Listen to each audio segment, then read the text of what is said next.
Okay, welcome to part two of how to use Google Earth to plan your next fishing trip.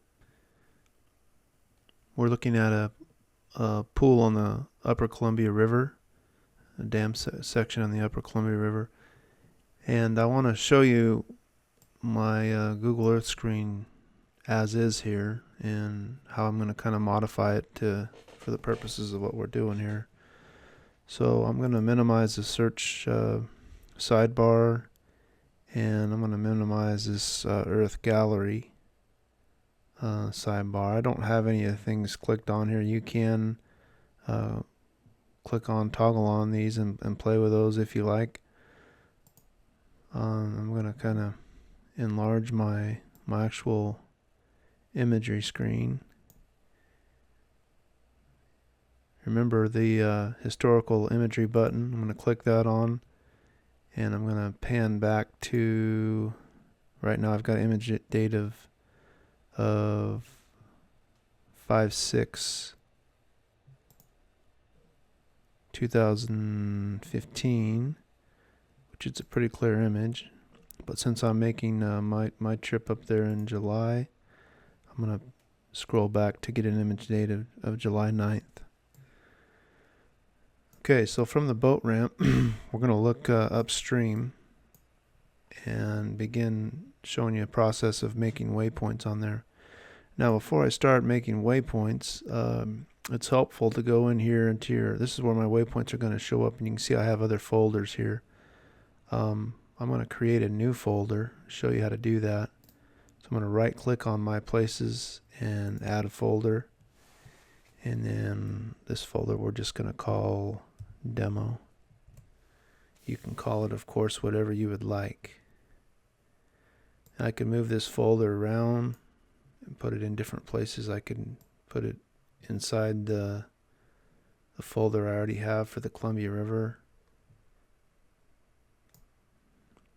And let's just do that for now. Let's leave that right in there. Okay, so now that we have a folder created, while this folder's highlighted, any waypoints I create or any tracks I create should show up in this folder, and I can organize them there.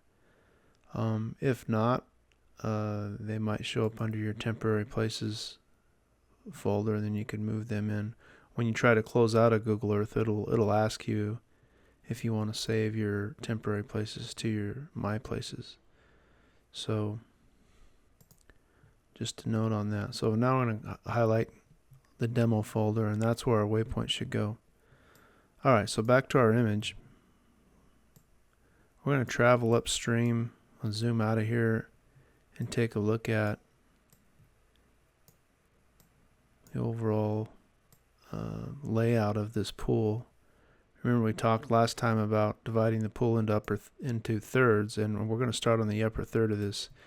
Now, when I look at the upper third, there's some neat features here on some mid-channel islands that I like, but just for sake of time, I'm going to pick this area here where this major creek flows in, and not so much because of that. I mean, that's one reason, but it's the first major bend in the river, and anytime the river takes a bend like this, things are going to change. It's a very flat bottom area, comes out here quite a ways.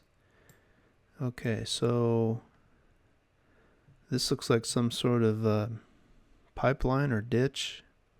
This is what a ditch or pipeline often looks like here, and you're going to have a bottom contour change associated with that. So I'm going to go ahead and mark this area right here. So this little push pin is my waypoint mark. Right now it says it's untitled. I'm just going to label this ditch, and then wherever I place this is where my waypoint's going to be. So you can see up here my latitude and longitude will change. Okay, so I'm just going to place that right there.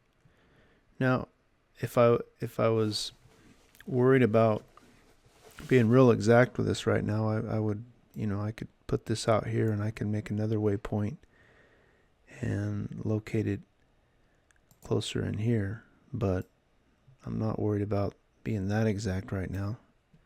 So I'm going to go ahead and put it right there. Now I can change all sorts of things about this push pin. I can change the color of it, the size of it,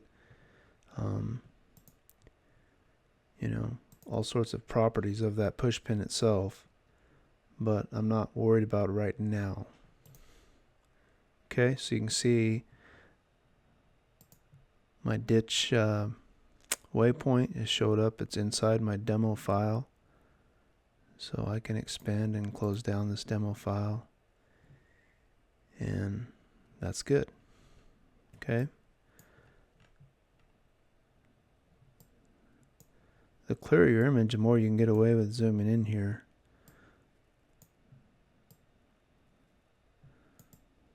I'm looking at some reeds that are coming off the bank. Right in through here.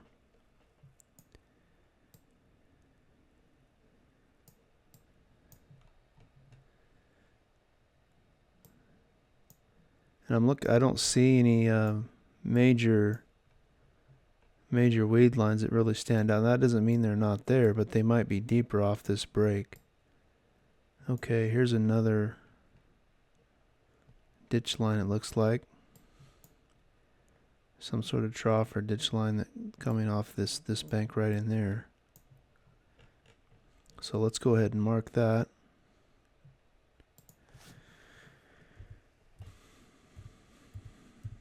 I'm just going to go ahead and call it ditch again. And then move it in here. Now you can rename these after the fact, so I can right click on it and rename it. If I wanted to rename it ditch 2, I could. Okay, so just because you name it initially, if you want to reorganize and rename things, it's possible to do. Alright, so continuing on down, I see the reeds reaching out even further on this bank.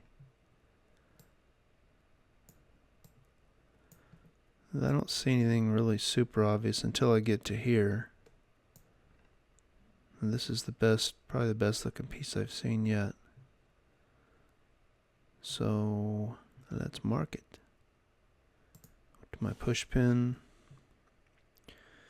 Oh, I can call this Big Ditch. Some of the more entertaining things is just what people end up naming the waypoints and what they call them.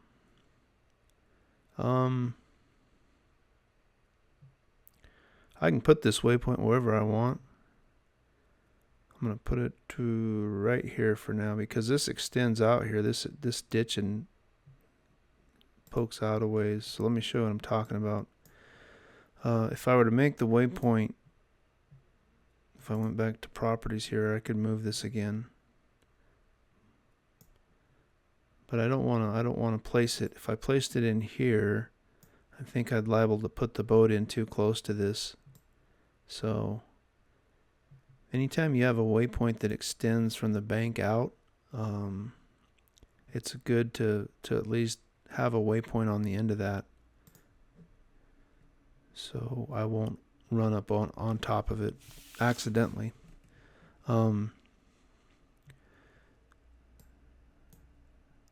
only is there a ditch there that's interesting, but that's I don't really see notice this point itself. So with a current running down this direction, I'm going to go ahead and mark that point. It may be out of water or underwater, depending on the water level, but I'm going to go ahead and mark that point there. So you got a couple things going here. We got a point, we got a ditch. Bet we're gonna have some sort of current seam that works out off of that.